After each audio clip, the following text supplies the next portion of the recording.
Sorry, I'm cracking my knuckles. Hey people, I'm here in my little makeshift thing I did real quick. I just finished watching 3 hours out of my life of the Killer Inside, Netflix Killer Inside, um, the mind of Aaron Hernandez.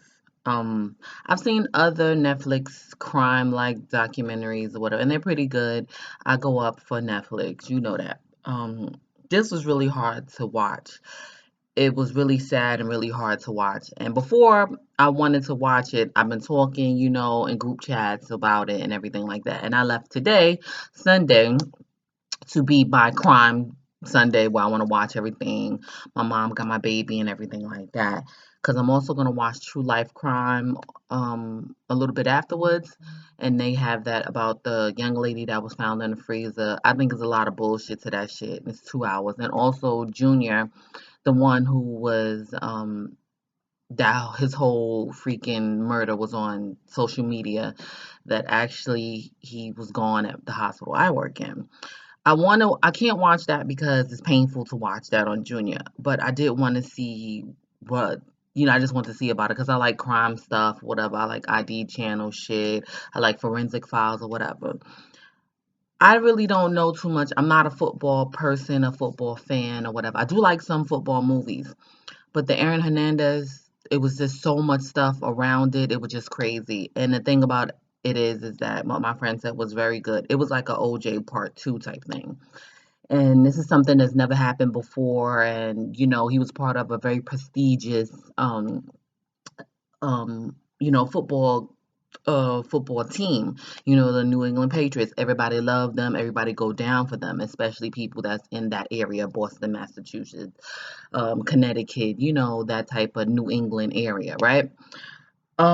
It was really hard to watch because Netflix, I think you did a poor job of letting us know the mind of him. I think because since everybody goes up for the NFL and don't give a fuck about people and how crazy and violent it is, you didn't interview the people that actually who are affected. It had one person that was actually affected. Not to say the decisions that he has made were terrible and everything like that. He was a murderer, obviously.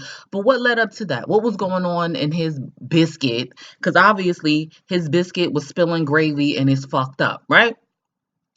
Why Netflix didn't you go in about that, because this is the mind of Aaron Hernandez. That's the title of it, right? So I feel like it was a little bit more like clickbait. We want to see what's going on. We want to hear about him being a closeted gay man in the NFL. We want to hear why, the fiance went up for him, why his mama wasn't around for the second trial, what was going on in his life. Um, but more importantly, what was going on in his motherfucking mind? We don't know what's going on in his mind, only what, I guess after he passed away, after he committed suicide. I also think that was a little something. But yeah, after he committed suicide, we wasn't able to know what was really going on. And he had one of the most severe cases of CTE. I can't remember the term because I Googled it because I didn't know what the fuck it was. I heard about it before when I watched the movie Concussion with Will Smith. And I'm like, how could anybody who's seen any of this and read any of all of this stuff that's going on will let your baby play football? Never. Never. My son will be a kicker. That's it. And he had the worst case. Before I saw it, I read this morning that he had the worst case of CTE of this doctor who's the only person in the world who have studied brains and studied with the brains of athletes.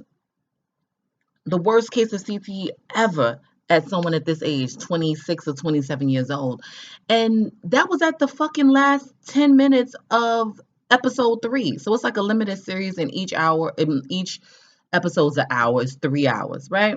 And they said at the end, and it's like, also my BFF brought up a good point. Like, his father was mad abusive also, so he could have been fucking him up too. So it's like, oh, we can't just blame it all on football. We can't blame it on football. But it was clear what the doctor was saying, that the I guess a frontal lobe or whatever, something like that, she was explaining about decision making was fucked up. His brain was, compared to a regular brain, a average brain, I should say, it was smaller. A lot of pieces was all hardened and fucked up. So it's like, what happens then, right? Do we blame the NFL? We blame football. We blame Aaron. We blame his father or whatever. Hmm. I just feel like Netflix went more into him being a homosexual, or alleged bisexual man. They pushed more, leaned into more of him being a violent man and a murderer, and didn't put too much focus on the actual, the science and behind what was going on with him. Something, it could be that he was a closeted man. He was going through stuff and he used weed to, suppress that and just to get away from that. The issues with his mom he had, his father, even though his father was abusive, his father died when he was 16 years old and he ran the fuck to the south. Um, the fact that his mom was kind of a piece of shit, a little something, and he says it to her. He has said it to her, and he just want to move past it, and he just want her in his corner. Why did he was so loyal to Shamia, whatever her name is, his fiance that's left behind. That I didn't even know those were the Bow Wow memes they kept talking about when she was on the stand and stuff. I'm like, yo, that's the one they were talking about. And what will make him want to just end it all? And it's a theory behind that. It's an old thing in Massachusetts, an old law, something Massachusetts. If you die during an appeal or you've been convicted or something like that, it clears your name.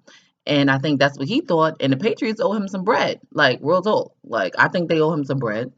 Owe his kids, not him bread, but his offspring, his daughter, his wife, or his girlfriend, his daughter's mother some bread. I definitely believe that. But they'll fight that to the motherfucking end. To the motherfucking end. $1 billion freaking business, and you can't spare 40 mil and give to that baby. Now, I think he has given up his life to football. That's all he knew was football. It was sad. It was really sad to watch. It was really good, but then I just didn't like how they didn't focus on the mind of Aaron Hernandez, the freaking physical trauma he had went through. It was only bits and pieces, and then when they summed it all up towards like the last 10 minutes of the whole thing. And I think it was crazy. And all these people like, well, there's nothing wrong with this person, nothing wrong with that. But it was other players who have committed suicide who had severe cases of CTE. So what the fuck? What else do you need? Like, this is crazy. And the goddamn Patriots owner talking about, oh, like, it's even more like his little commercial thing he did after the findings of what was going on with Aaron Hernandez. This motherfucker gonna say, oh, well, it's a lot, it's fun, and it's this and it's that, and it's not, hasn't been even it has been even more safer and all this other stuff. And I'm like, and then any mother wants to sign their kid up for whatever, a lifetime dream or whatever the fuck he said, advertisement to just basically put our kids in NFL where they don't even get bread like that. It's just frustrating. I feel bad for Odin's mom because you know she lost a son, and she fought for to overturn this old law can't that they have or whatever, and they said it's not good for contemporary times and stuff. And I understand that, and she deserves some type of justice. Yes, this law won't bring her son back, but she has, I don't know, some type of closure or whatever. So it's back on Aaron that he is the convicted murderer of her son Odin. And who knows what that whole story was, because we really don't know what the fuck happened with that whole situation, and like, why did he feel the need? But he was so enraged for no reason. Like, here's something, his decision making was fucked up. And through the whole trial, he never cracked a smile, never said, even with the verdict. The only time when we see him a little bit happy is when he got off for the other two guys' murders or whatever. And my condolences to everyone that's affected by this, because it's crazy. This is insane and crazy. But Netflix, I feel like, just going over it, thinking about after just watching it, you could have did a better job by focusing on CTE. But I understand where you want to keep your coin too, right? So you can't, excuse me, can't fuck around